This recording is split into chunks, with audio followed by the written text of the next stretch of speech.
Dumating ako sa marangyang party ng kumpanya ng asawa ko, pero mga bulungan lang ang sumalubong sa akin. Ayan na yung misis niyang hindi siya mapaligaya, rinig kong sabi ng isa. Tapos, ngumisi ng nakakaloko ang kanyang kabit sa opisina. Security, ilabas niyo ang walang kwentang babaeng ito. Tahimik akong umalis, kinansela ang lahat ng aming joint accounts, mga biyahe, at ibinenta ang aking 900 milyong pisong, 900 mem, sosyo sa kumpanya niya. Sa loob lang ng ilang minuto, sumabog ang cellphone ko sa dami ng tawag, may 56 na missed calls at naroon na siya sa tapat ng pinto ko.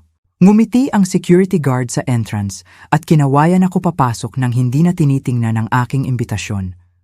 Tutal, ako si Mrs. Margarita Castillo, ang co-owner ng kumpanyang ipinagdiriwang ngayong gabi. Ang magalang niyang pagtango ay natural at inaasahan ko na. Sa loob ng 15 na taon, ako ang babae sa likod ng tagumpay ni Roberto, ang silent partner na nagre-repaso ng mga kontrata tuwing hating gabi at nagho-host ng mga dinner para sa kliyente na nagsasara ng bilyon-bilyong pisong deal. Pero iba ang gabing ito. Ang gabing ito ay dapat sanay para sa aming dalawa. Ang ballroom ay nagniningning sa kristal at ginto, puno ng mga pinakamaimpluwensyang leader ng negosyo sa Maynila. Namukaan ko si Mayor na nakikipagkwentuhan sa presidente ng bangko malapit sa bar, habang ang mga tech moguls ay nag-uumpukan sa mesa para pag-usapan ang takbo ng merkado. Hindi lang ito basta corporate gathering, ito ang koronasyon ni Roberto bilang pinakabagong miyembro ng Billionaires Club. Kamusta po kayo? Welcome sa Kwento ng Pamilya. Bago tayo magpatuloy, nais ko munang magpasalamat sa inyong pagsama sa akin sa pagbabahagi ng mga kwento ng mga kababaihang binabawi ang kanilang lakas at kapangyarihan. Kung naniniwala kayo na ang bawat babae ay nararapat ng respeto at pagkilala, mangyaring mag-subscribe kayo. Libre lang ito at nakakatulong para maabot natin ang mas maraming kababaihan na kailangang makarinig nito. Ngayon, tingnan natin kung ano ang susunod na mangyayari. Hinaplos ko ang aking emerald silk na bestida, ang damit na pinili ni Roberto para sa akin noong nakaraang linggo. Nagiging misteryosa ang mga mata mo sa kulay berde, sabi niya. Sabay halik sa noo ko sa paraang tila wala sa sarili. Isang kilos na naging signature gesture na niya. Sa edad na 52, agaw atensyon pa rin ako, napanatili ko pa rin ang hubog ng katawan na nakakuha ng atensyon niya 23 taon na ang nakakaraan noong ako ay paralegal pa niya. At siya naman ay isang nagsisimulang abogado na puno ng pangarap. Sina Patricia Dizon at ang asawa ng gobernador ay nakipagbeso sa akin ng may praktisadong sigla. Siguradong abot langit ang tuwa ni Roberto ngayong gabi. Napakalaking tagumpay nito. Pinaghirapan niya ito ng husto, sagot ko. Habang hinahanap sa dagat ng mga tao ang pamilyar na tindig ng asawa ko. Pareho kaming naghirap. Saglit na nawala ang ngiti ni Patricia bago bumalik sa dating ningning. Siyempre naman, Mare, lagi ka namang supportive. May kung anong tono sa boses niya na nagpahinto sa akin. Pero bago ko pa masuri iyon, lumipat na siya para bumati sa iba. Iwinaksi ko ang kakaibang pakiramdam at nagpatuloy sa paglalakad, tinatanggap ang mga pagbati at nakikipagkwentuhan sa mga mukhang kilala ko na sa loob ng maraming taon. Pero habang papasok ako sa gitna ng party, may napansin ako. Mga usapan na biglang humihinto kapag lumalapit ako. Mga makahulugang tinginan habang hawak ang kanilang champagne. Mga ngiting pilit, halos parang naaawa. Malapit sa chocolate fountain, narinig ko si Janet Mendoza mula sa country club na bumubulong sa asawa niya. Naaawa talaga ako sa kanya. Alam na ng lahat maliban sa... Napansin nilang papalapit ako at agad na iniba ang usapan tungkol sa panahon. Kumirot ang tiyan ko. Sa wakas, nakita ko si Roberto malapit sa entablado, napapaligiran ng kanyang usual na entourage ng mga executives at investors. Napakaganda ng tindig niya sa kanyang custom-tailored na tuxedo, ang pilak niyang buhok ay maayos na maayos, hawak ang atensyon ng buong kwarto gamit ang kumpiyansang unang nakaakit sa akin. Gabi niya ito, ang sandali niya para magningning, at wala akong ibang gusto kundi ang tumayo sa tabi niya at makihati sa kanyang tagumpay. Pero habang papalapit ako, may kakaibang nangyari.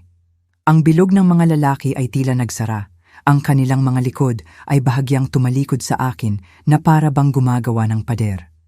Nagpatuloy si Roberto sa masigla niyang pakikipag-usap tungkol sa expansion sa ibang bansa, na tila walang kamalay-malay na nasa likod lang niya ako. "Roberto," mahina kong tawag sabay hawak sa siku niya.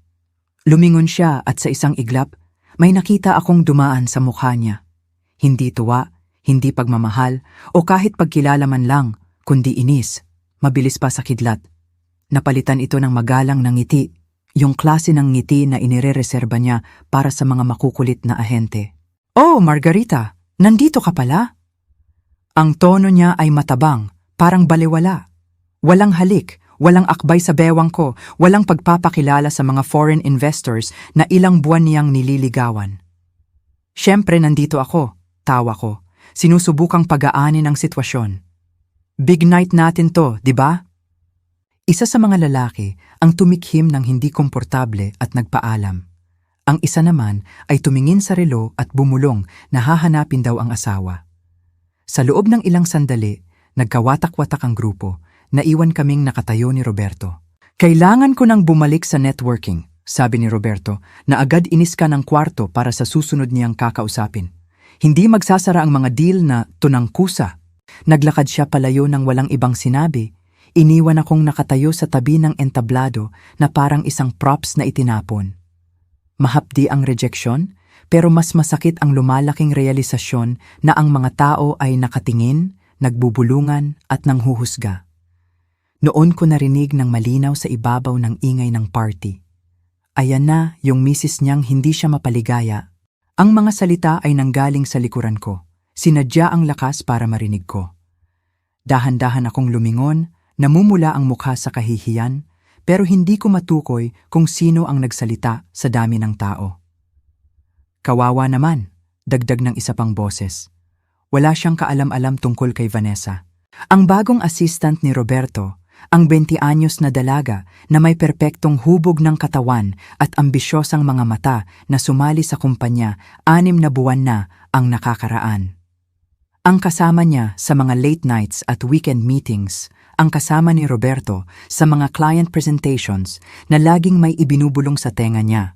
Nagsimulang manginig ang mga kamay ko habang ang mga piraso ng puzzle na tinanggihan kong makita ay unti-unting nabubuo.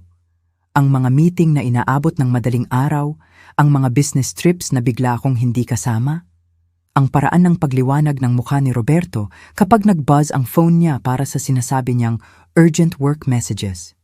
"Margarita, sweetie." Ang boses ay kay Vanessa mismo. Biglang sumulpot sa tabi ko suot ang pulang bestida na mas mahal pa sa renta ng bahay ng karamihan. Ang ngiti niya ay matalim, parang kayang humiwa ng salamin. "Hello, Vanessa." Pinilit kong patatagin ang boses ko. Lumapit siya ng husto, ang pabango niya ay nakakaumay sa tamis. Sa tingin ko may misunderstanding tungkol sa gabing ito. Ang party na ito ay para lang talaga sa mga business associates at key stakeholders. "Isa akong key stakeholder," sagot ko. Nahanap ko na ang tapang ko. May-ari ako ng 17% ng kumpanyang ito. "Noon yon," pagtatama niya na may halong pekeng simpatya. Past tense, darling. Balak na sanang kausapin ni Roberto tungkol sa mga pagbabago. Bago ko pa maproseso ang mga sinabi niya, 2 security guard ang lumapit sa magkabilang siko ko.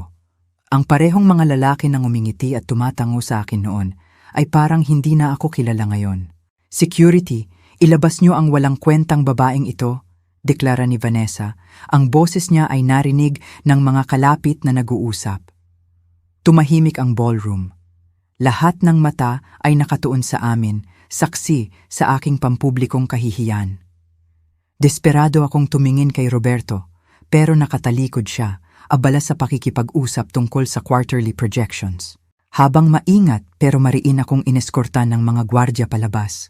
Napagtanto ko na ang lahat ng akala ko'y alam ko tungkol sa buhay ko, sa kasal ko at sa kinabukasan ko ay nabasag na parang kristal na tumama sa marmol. Ang revolving door ng hotel ay umikot sa likuran ko na may pinalidad na umalingaw-ngaw sa aking mga buto. Bawat hakbang pababa sa hagdan ay parang paglayo sa isang libingan. Hindi lang sa kasal ko, kundi sa bersyon ng sarili ko na maingat kong binuo sa loob ng 2 dekada. Ang balit na bumati sa akin ng may init kanina ay umiiwas na ngayon ng tingin, biglang naging interesado sa kanyang clipboard. Ang takong ng sapatos ko ay tumutunog sa semento kasabay ng mabilis na tibok ng puso ko. Ang nightlife ng BGC ay buhay na buhay sa paligid ko. Mga mag-asawang nagtatawanan papunta sa late dinners. Mga magbabarkadang nag-celebrate ng Friday night.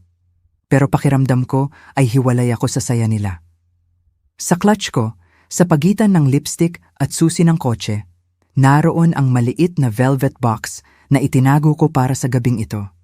Inilabas ko ito, hinaplos ng hinlalaki ko ang malambot na ibabaw. Sa loob ay isang platinum na pulseras na may naka-engrave na coordinates. Ang eksaktong lokasyon kung saan nag-propose si Roberto 23 taon na ang nakakaraan sa beach sa Boracay. Ipinagawa ko ito, 3 buwan na ang nakakaraan, balak ko sanang sorpresahin siya pagkatapos ng speech niya ngayong gabi. Mapait ang lasa ng irony sa bibig ko. Excuse me, okay lang po ba kayo? Isang batang babae na naka-uniforme ng server ang lumabas para manigarilyo. Ang pag-aalala niya ay tila totoo, hindi tulad ng peking simpatsya na naranasan ko sa loob. Nagpapahangin lang, sagot ko. Pinilit ang isang ngiti na parang basag na salamin. Tumango siya at sinindihan ang sigarilyo, pero ramdam kong nakatingin siya sa akin. Mukha ba akong wasak na wasak? Inunat ko ang balikat ko at naglakad patungo sa parking garage. Bawat hakbang ay may nabubuong bago sa dibdib ko. Hindi lungkot, kundi isang bagay na mas matigas. Ang aking Tesla ay nakaparada kung saan ko ito iniwan, nagniningning sa ilalim ng ilaw.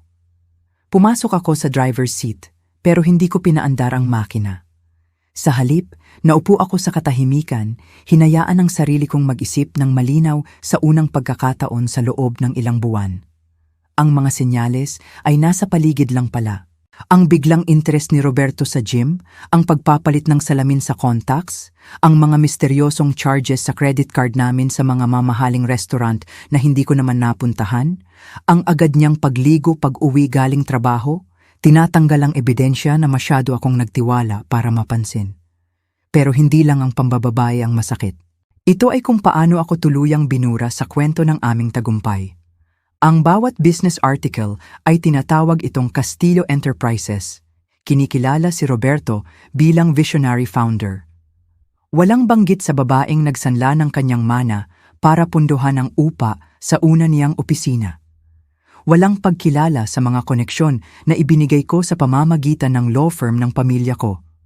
Walang pagkilala sa hindi mabilang na gabi na nagrepaso ako ng mga kontrata habang natutulog siya. Binuksan ko ang phone ko at nag-scroll sa contact list. Ang daliri ko ay nag-hover kay Roberto Castillo sandali bago lumipat kay David Chua, ang aming financial advisor. Margarita, lagpas 10:00 na. Okay lang ba ang lahat?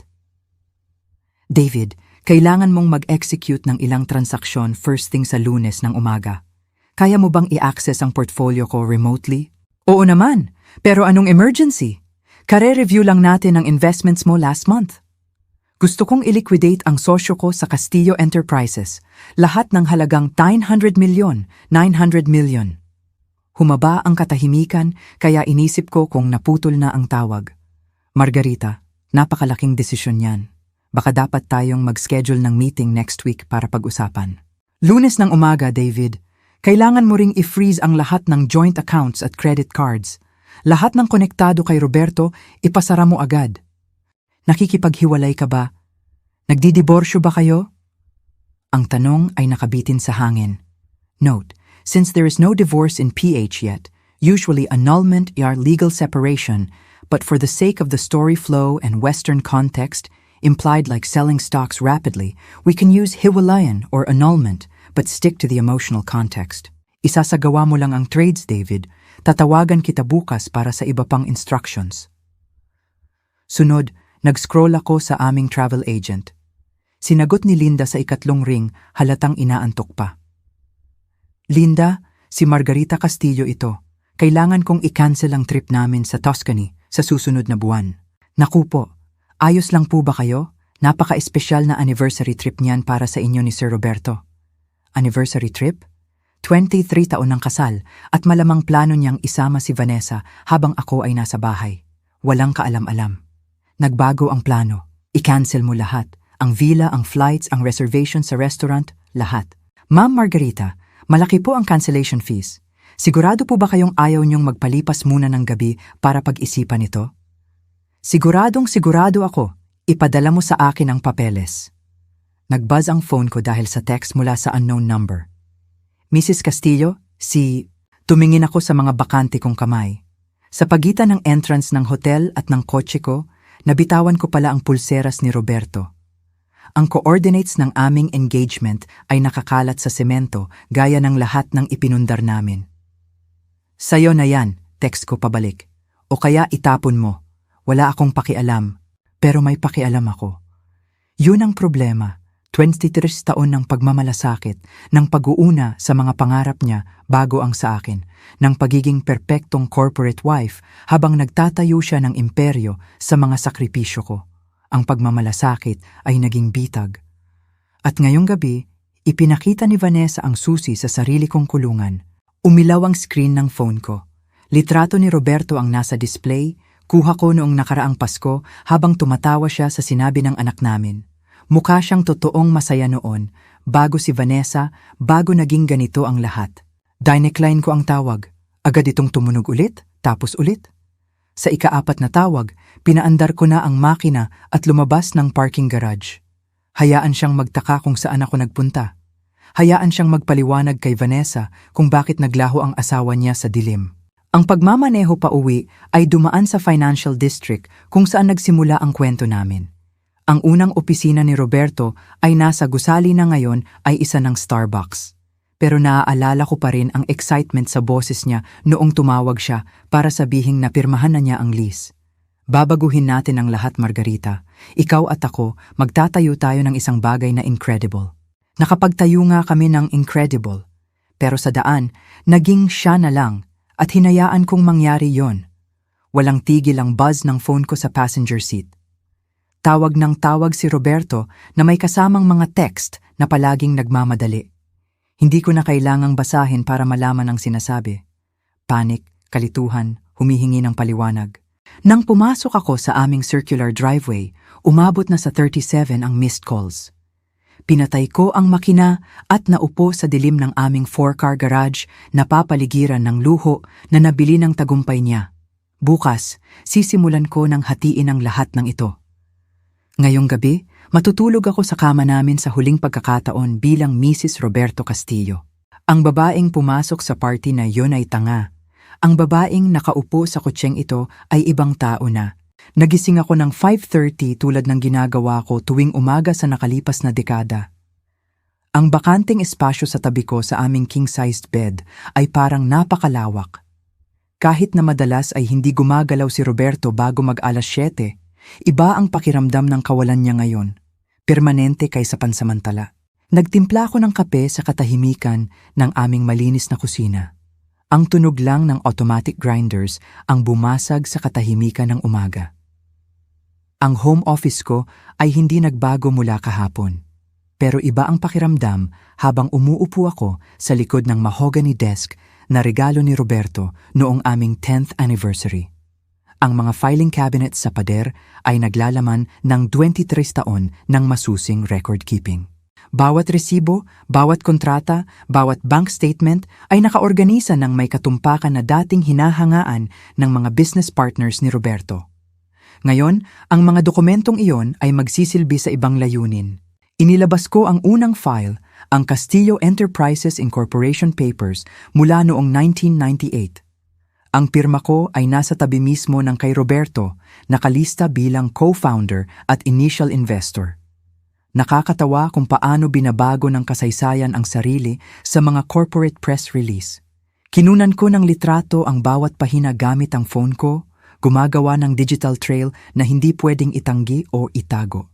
Ang pangalawang file ay naglalaman ng loan documents noong 2001 nang kailangan ni Roberto ng kapital para mag-expand.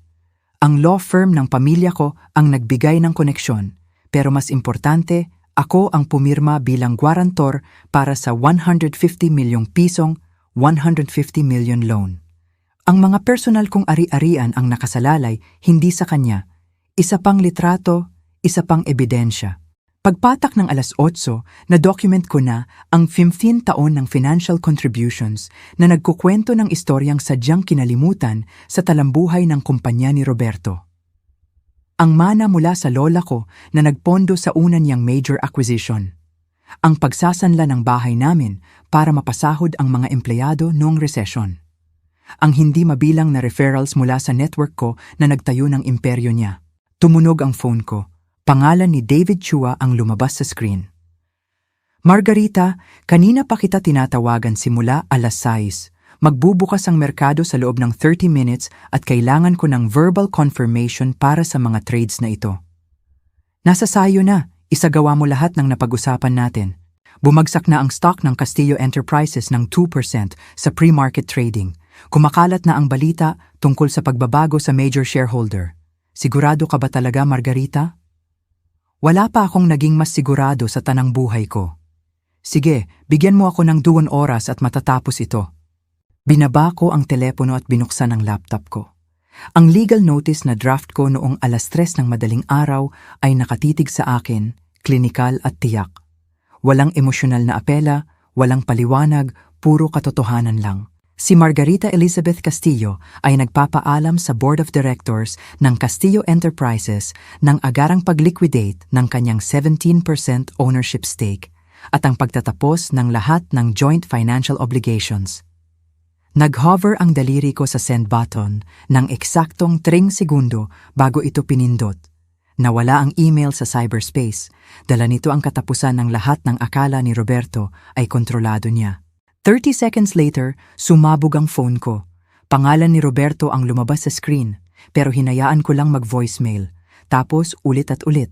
Sa ika-4 na missed call, natutuwa na ako sa katahimikan sa pagitan ng mga ring. Bawat tawag na hindi sinasagot ay maliit na tagumpay, isang maliit na pagbawi ng kapangyarihan.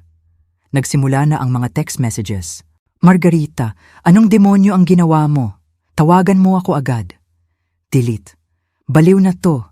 Hindi mo pwedeng sirain ang lahat ng itinayo natin dahil lang nagkakaroon ka ng breakdown. Delete. Nasa emergency session ng board. Nag-trigger ka ng krisis sa kumpanya. Tawagan mo ako. Delete. Nagtimpla ako ng pangalawang tasa ng kape at bumalik sa filing cabinets. Ang partnership agreements na pinilit ni Roberto na i-renegotiate 5 years ago ay biglang nag-iba ang anyo sa paningin ko ngayon. Matagal na pala niya itong pinaplano kaysa sa inakala ko. Dahan-dahang binabawasan ang opisyal na partisipasyon ko habang dinadagdagan ang financial liability ko. Pero nagkamali siya ng isang malaking bagay. Hindi niya kailanman tinanggal ang pangalan ko sa original incorporation documents. Sa mata ng batas, ako pa rin ay founding partner na may pantay na karapatan sa impormasyon ng kumpanya at autoridad sa pagdedesisyon. Nag-buzz ang phone ko sa text mula sa unknown number. Mrs. Castillo, si Vanessa ito. Sana mas maayos na ang pakiramdam niyo ngayong umaga. Baka pwede tayong magkape at pag-usapan ang misunderstanding kagabi. Tinitigan ko ang mensahe ng 1 buong minuto. Nakakamangha ang kapal ng mukha. Ang babaeng nagpahiya sa akin sa publiko ay nakikipag-ugnayan ngayon na parang magkaibigan kaming nagkaroon lang ng maliit na tampuhan. Nag-type ako pabalik, walang misunderstanding at Binibining Reyes na ang itawag mo. Babalik na ako sa apelido ko sa pagkadalaga. Agad na dumating ang sagot niya. Huwag tayong magpadalos-dalos. Galit na galit si Roberto at sa tingin ko pwede tayong gumawa ng paraan na makikinabang ang lahat. Makikinabang ang lahat. Para bang isa akong problema na kailangang i-manage kaysa sa taong niloko. Nag-screenshot ako sa mensahe niya at idinagdag sa lumalaki kong koleksyon ng ebidensya. Tumunog ang landline ko, isang numero na kakaunti lang ang may alam kaya iisang tao lang ito. Margarita Elizabeth, anong nangyayari sa ngalan ng Diyos? Ang boses ng kapatid kong si Sarah ay garalgal sa speaker. Tumawag si Roberto sa akin umiiyak, sinasabing nawawala ka na sa sarili. Nahanap ko na ang sarili ko, sa totoo lang, sa unang pagkakataon sa loob ng maraming taon. Sabi niya, sinisira mo daw ang kumpanya niya dahil sa galit. Na nagkakaroon ka ng emotional breakdown at gumagawa ng desisyon na pagsisisihan mo. Lumakad ako sa bintana na nakatanaw sa hardin na hindi kailanman naging interesado si Roberto na alagaan. Ang mga rosas ko ay namumulaklak ng husto, inalagaan ng mga kamay na hindi niya napansing laging marumi sa lupa. Sarah, alam mo bang nag-ambag ako ng mahigit P1 billion sa tagumpay ni Roberto? Hindi pa kasama ang halaga ng oras ko, mga koneksyon ko, o ang trabaho kong walang bayad? Ganyan naman talaga ang mag-asawa. Alam mo bang may kabit siya na assistant niya, na pinahiya niya ako sa harap ng 200 tao kagabi? Katahimikan. Hindi ako nagbe-breakdown, Sarah. Nagkakaroon ako ng breakthrough. May pagkakaiba yon. Pagkatapos kong ibaba, naging payapa ulit ang bahay. Bumalik ako sa desk at nagbukas ng bagong dokumento. Kung gusto ni Roberto na magpabiktima, kailangan niyang ipaliwanag ang 23 taon ng financial records na nagpapakita ng ibang katotohanan. May 56 missed calls na sa phone ko, pero ang walang tigil na pag-buzz ay naging white noise na lang. Bawat ring na hindi ko pinapansin ay parang paghuhubad ng isa pang layer ng buhay na sumasakal sa akin nang hindi ko namamalayan. Ang babaeng umalis sa party na yon nang may kahihiyan ay wala na. Sa pwesto niya ay nakaupo ang isang taong hindi pa nakikilala ni Roberto. Isang taong alam kung ano ang halaga niya at hindi takot maningil. Ang boardroom ng Castillo Enterprises ay laging nakakatakot sa mga bisita dahil sa floor-to-ceiling windows at impositibong conference table nito. Pero ngayon, pakiramdam ko ay nasa bahay ako sa leather chair na inupuan ko sa hindi mabilang na strategy meetings sa loob ng maraming taon. Dumating ako 30 minutes ng maaga, inilatag ang mga dokumento ko sa makintab na ibabaw na parang general na naghahanda sa gera.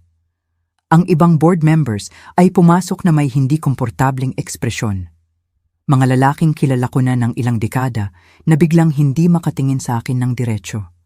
Si James Villanueva, ang aming matagal ng CFO, ay tumango sa akin ng may simpatiya bago umupo. Si Patricia Webb mula sa legal ay mukhang nasusuka, malamang kinakalkula na ang epekto ng mga ginawa ko. Tapos, biglang pumasok si Roberto sa mahogany doors. 23 taon ng pagsasama ang nagturo sa akin na basahin ang timpla niya pero hindi ko pa siya nakitang ganito. Ang perpekto niyang buhok ay magulo. Ang kurbata ay tabingi at may dark circles sa mga mata niya. Ang commanding presence na naghari sa kwartong ito ng 15 taon ay naglaho sa loob ng magdamag. Sumingit si Vanessa sa likod niya. Ang kanyang pulang power suit ay matingkad na kontraste sa namumutla niyang mukha.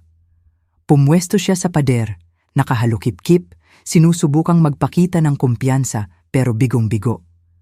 Ang mga mata niya ay palipat-lipat kay Roberto at sa akin na parang hayop na nakorner naghahanap ng matatakasan.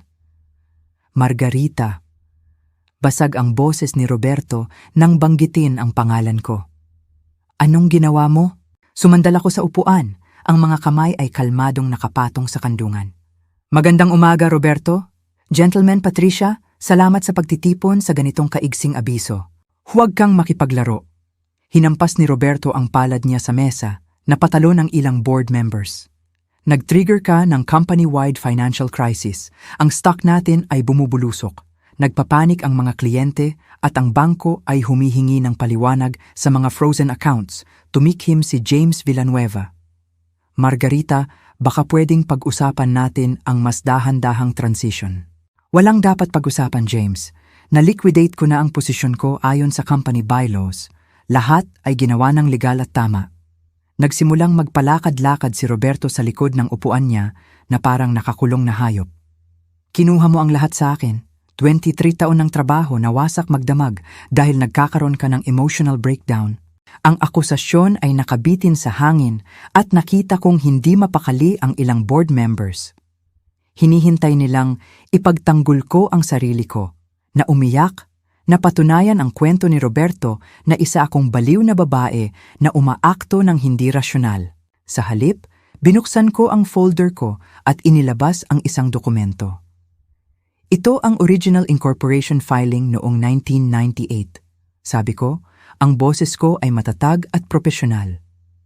Mapapansin ninyo ang pangalan ko na nakalista bilang co-founder at primary investor. Nakakatawa kung paano ang detalyeng yan ay hindi nakarating sa talambuhay ng kumpanya mo. Tumigil si Roberto sa paglalakad. Hindi, formality lang yan.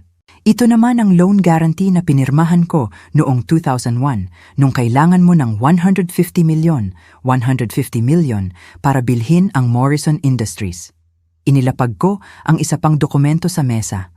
Ang personal assets ko ang sumalo sa expansion na yan hindi iyo. Tinanggal ni Vanessa ang pagkakahalukip-kip, biglang naging atentibo. At ito, patuloy ko, inilabas ang makapal na tumpok ng papel, dokumento ng bawat financial contribution na ginawa ko sa Castillo Enterprises sa nakalipas na 2 dekada. 1.5 billion na direktang investment, hindi kasama ang market value ng business connections, client relationships at strategic guidance. Tumahimik ang kwarto maliban sa huni ng air conditioning. Ang mukha ni Roberto ay nagbago mula pula patungong namumutlang abo. Margarita, maingat na nagsalita si Patricia Webb.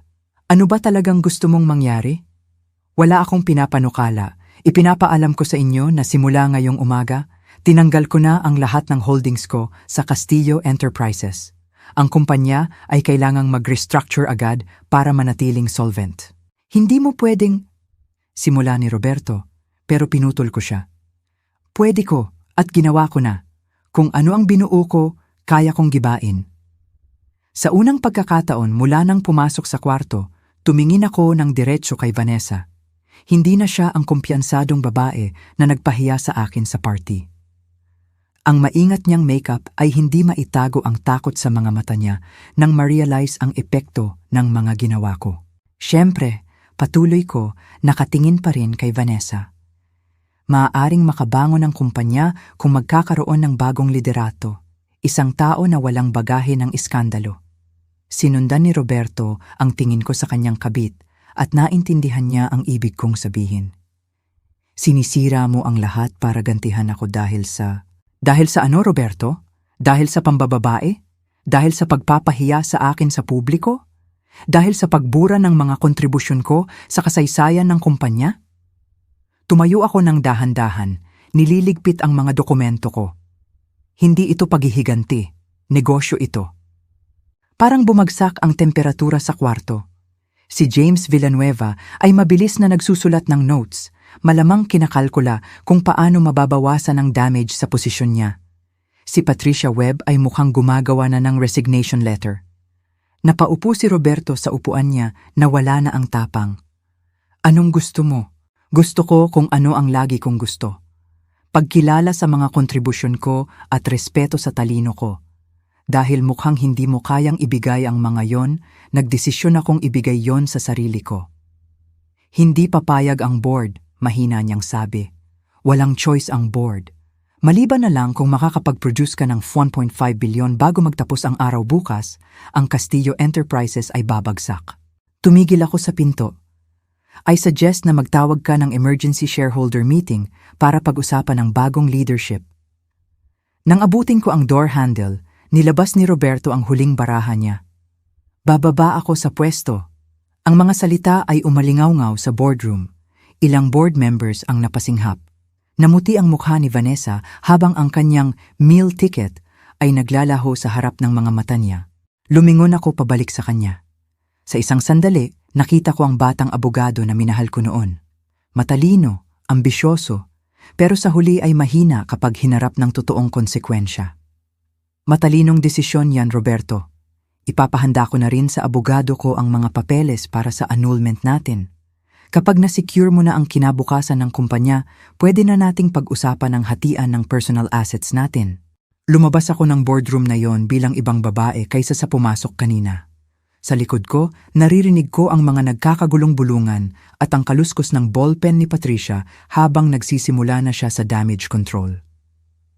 Ang takong ni Vanessa ay mabilis na tumunog sa marmol na sahig habang hinahabol si Roberto.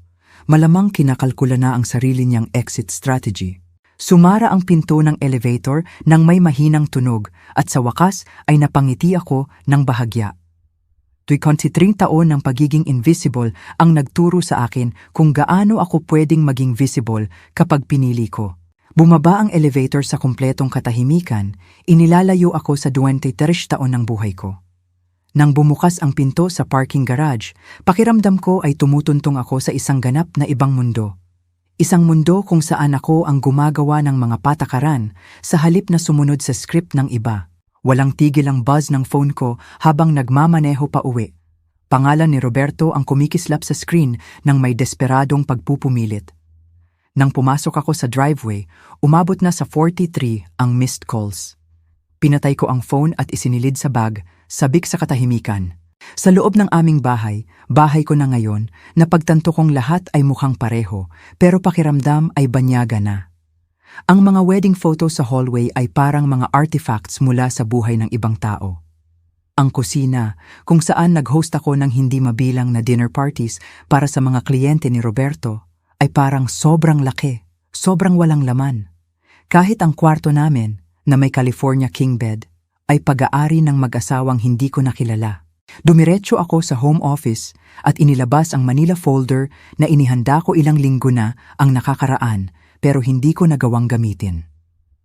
Ang annulment papers ay malinis at plansado. Bawat linya ng legal text ay kumakatawan sa isang pinto na nagsasara at isa pang bumubukas. Sa itaas ng unang pahina, nakasulat sa bold letters, Petition for Declaration of Nullity of Marriage. Margarita Elizabeth Castillo versus Roberto James Castillo. Note, adjusted to PH legal term implies stronger separation. Bahagyang nanginig ang kamay ko habang pinipirmahan ang pangalan ko sa unang linya, Margarita Reyes. Sinimulan ko na ang proseso ng pagbawi sa apelyido ko sa pagkadalaga at ang makita ito sa papel ay parang pagsuot ng damit na talagang kasya sa akin matapos ang ilang taon ng pagsusuot ng wardrobe ng iba. Ang pangalawang pirma ay mas madali kaysa sa una. Pagdating sa huling pahina, matatag na ang kamay ko, buo ang loob. Isinara ko ang lahat sa pre-addressed envelope at inilagay sa outgoing mail basket. Bukas, i-deliver ito ng process server sa opisina ni Roberto, gagawing opisyal ang aming paghihiwalay sa mata ng batas. Nang isantabi ko ang envelope, may hindi inaasahang dumaloy sa akin. Hindi lungkot o galit, kundi matinding ginhawa. Sa unang pagkakataon sa loob ng ilang dekada, hindi ko iniisip kung anong gustong dinner ni Roberto, o kung dadalo ba ako sa function ng kliyente, o paano susuportahan ang huli niyang business venture. Ang mental space na laging okupado ng mga pangangailangan niya ay biglang naging akin na lang. Nang gabing iyon, mas mahimbing ang tulog ko kaysa sa mga nakaraang buwan. Ang sumunod na mga linggo ay naghalo-halo sa ulap ng mga legal meetings at papeles, pero may kasama ring bagay na hindi ko naramdaman sa loob ng maraming taon. Tunay na excitement tungkol sa sarili kong kinabukasan. Ang abogado ko, si Ataymer Rebecca Becky Martinez, ay naging legal counsel at unofficial therapist ko habang tinatahak namin ang komplikadong pagbuwag sa kasal na nagkakahalaga ng bilyon-bilyon. Napakalinaw ng financial documentation mo, puna ni Becky sa isa sa mga session namin. Karamihan sa mga asawa ay hindi mapatunayan ang kalahati ng inambag nila sa marital estate. Lagi akong organisado. Dati kinaiinisan yon ni Roberto. Well, ililigtas kanya ng bilyon-bilyon ngayon. Ang abogado niya ay nagpupush ng 50-50 split pero base sa investment records mo, mas malaki ang karapatan mo. Sa pagitan ng legal meetings, nare-discover ko ang mga parte ng sarili ko na natutulog ng ilang taon. Nag-enroll ako sa photography class, isang bagay na minahal ko noong kolehiyo, pero iniwan ko nang sabihin ni Roberto na hindi praktikal.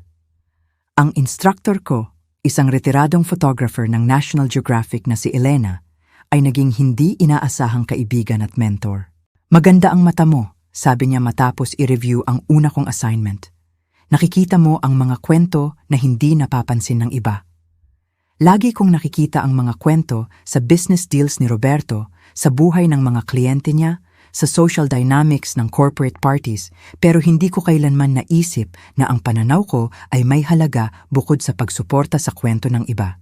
Bumisita ang kapatid kong si Sarah isang hapon, kunwari para kamustahin ang emotional state ko, pero talaga para busugin ang kuryosidad niya sa dramatic na pagbabago ng buhay ko. Parang iba ka, sabi niya, habang nakaupo sa kusina ko na may kape at ang mapanghusgang ekspresyon na na-perfect niya sa loob ng 50 years. Iba ang pakiramdam ko, mas magaan. Sabi ni Roberto, hindi mo daw sinasagot ang mga tawag niya. Nag-aalala siya sa'yo. Tumingin ako sa kanya sa ibabaw ng tasa ng kape. Sara, kailan ang huling beses na nagkape tayo nang hindi pinag-uusapan si Roberto ang mga kailangan niya, ang negosyo niya o ang problema niya? Binuka niya ang bibig para sumagot, tapos isinara ulit na pagtanto na hindi niya maalala. Exactly. Kahit ngayon, nandito ka dahil sa kanya, hindi dahil gusto mong makasama ang kapatid mo. Namula ang mukha niya. Hindi fair yan. Fair na fair yan at hindi mo kasalanan. Sinanay ko ang lahat sa buhay ko na makita ako bilang asawa ni Roberto una at Margarita pangalawa. Pero wala na ang taong yon. 3 buwan matapos i-file ang annulment papers, ginawa ko ang una kong major business investment bilang single woman, isang maliit na sustainable fashion company na pinapatakbo ng 2 batang designers na nagpaalala sa akin kay Roberto at sa sarili ko 25 years ago. Gutom, matatalino, at kumbinsidong kaya nilang baguhin ang mundo. Bakit fashion? Tanong ni Becky nang sabihin ko sa kanya ang tungkol sa investment. Dahil gumagawa sila ng isang bagay na maganda na hindi nakadepende sa pananamantala ng ibang tao. At dahil gusto kong patunayan na kaya kong tumukoy ng talento at magpalago ng tagumpay ng walang approval ng iba. Ang investment ay parang pagtalon sa bangin, pero parang pag-aaral din lumipad. 6 na buwan ang lumipas, paalis na ako sa isang gallery opening kung saan naka-feature ang photography ko sa isang group exhibition nang makita ko siya. Nakatayo si Roberto malapit sa entrance, mukhang mas matanda at parang lumiit kaysa sa naalala ko. Nagtagpo ang mga mata namin sa gitna ng siksikang kwarto at sandaling tumigil ang oras. Lumapit siya ng dahan-dahan na parang takot na baka tumakbo ako. Margarita, you look... Naghanap siya ng salita.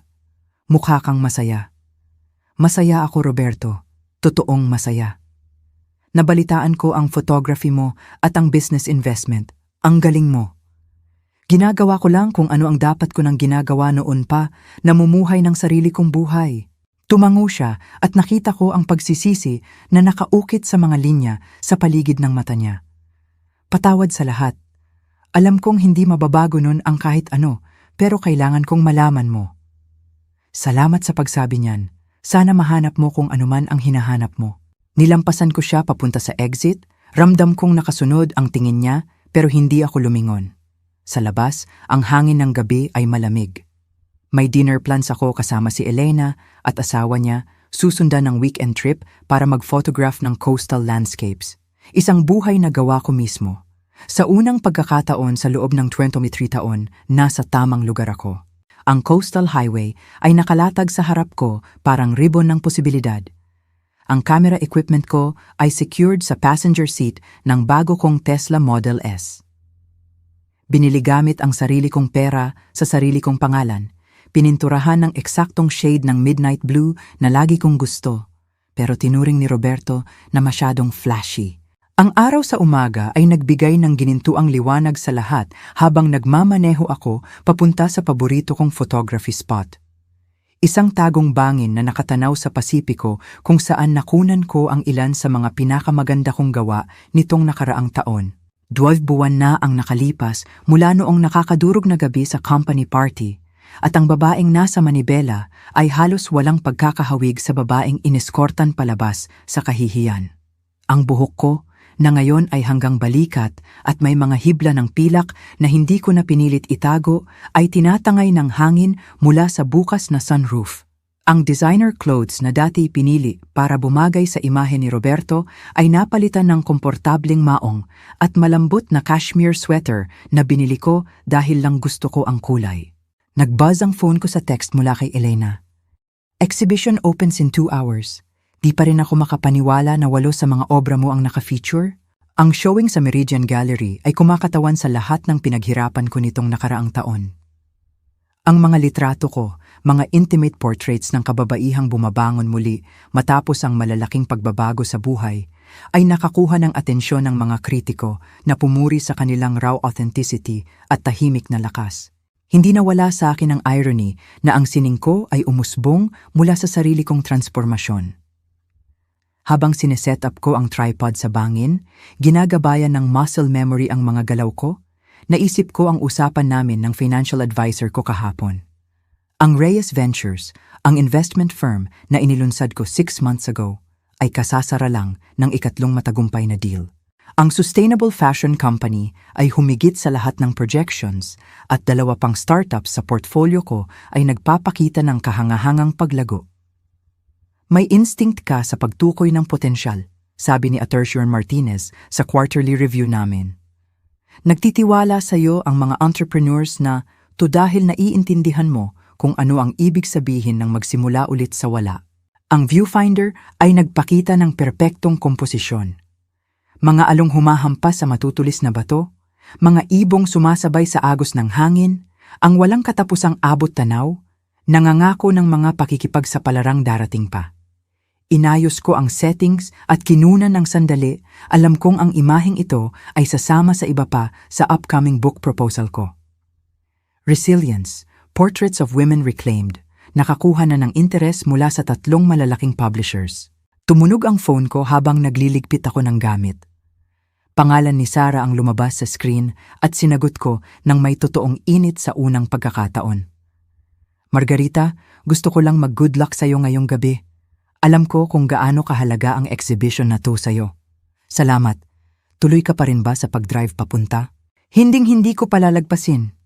At Margarita, may utang akong apology sa'yo. Tama ka tungkol sa nakasanayan kong makita ka lang bilang asawa ni Roberto.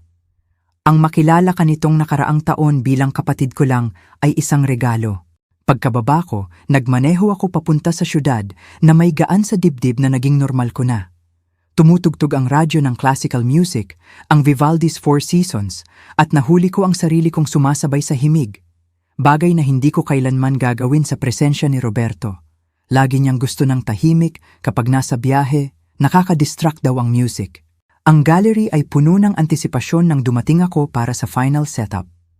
Ang mga gawa ko ay sumakop sa isang buong pader, black and white portraits na nagkukwento ng transformasyon, katatagan, at pagtuklas sa sarili.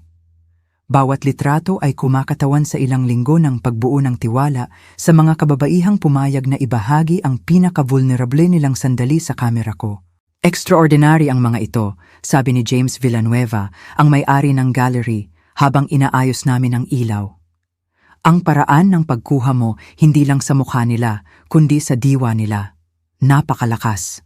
Ang opening reception ay humakot ng mas maraming tao kaysa sa inaasahan ko. Art collectors, critics, at mga usisero ay naghalo-halo sa ilalim ng mga litrato ko. Ang usapan nila ay lumilikha ng mahinang huni ng paghanga. Gumalaw ako sa gitna ng mga tao ng may kumpiyansa, tinatalakay ang gawa ko ng may passion at autoridad. Mga katangiang nasa akin naman noon pa, pero hindi kailanman hinikayat na ipakita. Excuse me, ikaw ba ang photographer?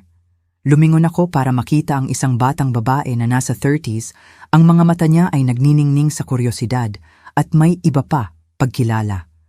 Ako nga, ako si Margarita Reyes. Kausap ako ng gawa mo, sabi niya, nakaturo sa portrait ng isang babaeng nasa 60s, tumatawa sa kabila ng bakas ng luha sa pisngi. Kasalukuyan akong dumadaan sa hiwalayan ngayon at ang makita ang mga imaheng ito, nagbibigay ito ng pag-asa na may saya pang naghihintay sa kabilang ibayo. Meron, paninigurado ko sa kanya. Ibang saya siguro, pero totoo sa paraang hindi mo inaasahan.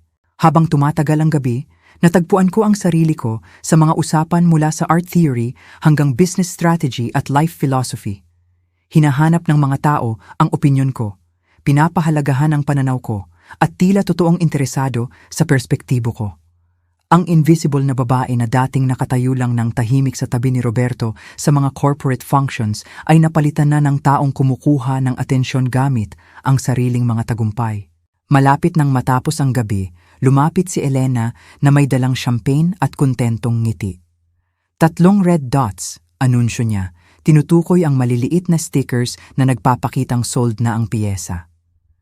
At narinig ko ang 2 collectors na nag-uusap tungkol sa pag-commission ng portrait work mula sa'yo. Tinanggap ko ang champagne at naglaan ng sandali para tingnan ang kwarto.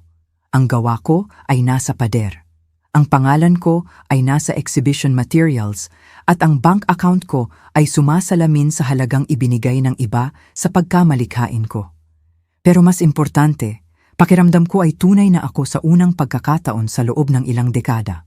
Nang gabing iyon, naupo ako sa home office ko na talagang akin na puno ng mga litrato at proyekto ko, nagbabasa ng emails mula sa potential clients at publishers. Ang mga ilaw ng syudad ay kumikislap sa labas ng bintana at na-realize ko na sa di kalayuan, malamang nagtatrabaho pa rin si Roberto sa opisina niya, hinahabol pa rin ang validation na hindi niya mahanap. Isinara ko ang laptop at lumabas sa balcony, nilalanghap ang malamig na hangin ng gabi. Ang bukas ay magdadala ng bagong oportunidad, bagong hamon, bagong pagkakataon para patunayan na ang halaga ng isang babae ay hindi nasusukat sa kahandaan niyang maglaho sa kwento ng ibang tao. Nag-buzz ang phone ng huling beses. Text mula sa unknown number. Nakita ko ang article tungkol sa exhibition mo. Congratulations. Deserve mo lahat ng success na dumarating sa'yo. V. Binasa ko ang mensahe ni Vanessa ng 2 beses, tapos dinilitin ng hindi sumasagot. May mga kabanata na dapat manatiling sarado. Nakatayo sa ilalim ng mga bituin, ngumiti ako sa babaeng naging ako. Matagumpay, independent, at sa wakas ay ganap na malaya. Ang kwentong ito, ng pagbawi ng kapangyarihan, ay nagpa-cheer sa inyo para kay Margarita. Pindutin na ang like button ngayon. Ang paborito kong parte ay noong kalmadong sinabi ni Margarita sa boardroom na babawiin niya ang itinayo niya habang pinapanood ang pagguho ng imperyo ni Roberto. Ano ang paborito mong sandali? I-comment sa ibaba. Huwag palampasin ang iba pang nakaka-empower na kwento tulad nito. Mag-subscribe at pindutin ang notification bell para hindi mahuli sa mga bagong uploads.